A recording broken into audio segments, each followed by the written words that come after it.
In today's video, I'm going to teach you how to approve time in QuickBooks Online. To get started, open QuickBooks Online and sign in with an account that has permission to manage time.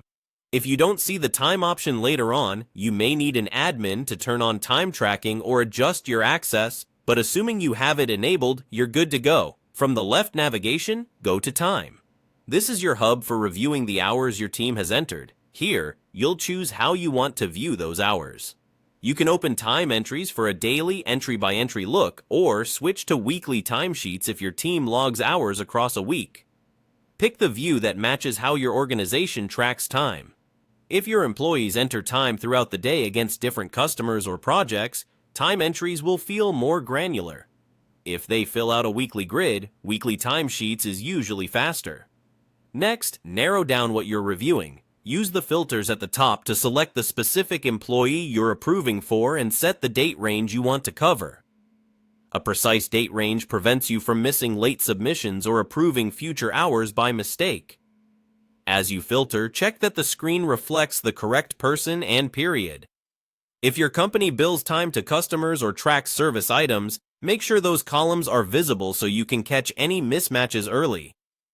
Now, focus on the status. You're looking for time marked as pending. Pending simply means the hours were submitted and are waiting for your approval.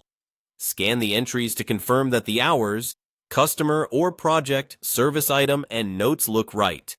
If something seems off, pause and follow your internal correction process before moving forward so you don't push incorrect hours into payroll or billing. When everything checks out, select the time entries you want to approve. You can click individual rows or select multiple entries at once to speed things up. Then click Approve. QuickBooks will update the status from pending to approved. In many setups, that approval is what makes time available for payroll runs or for invoicing customers. So this step is the gatekeeper for downstream processes. After approving, take a quick look to make sure the status updates as expected and the totals match what you intended to approve. That's it. You went to Time, chose the right view, filtered by employee and dates, reviewed pending entries, and approved the ones that were ready. Repeat these steps for any other team members you manage, and you'll keep your time data accurate and your payroll and billing on track.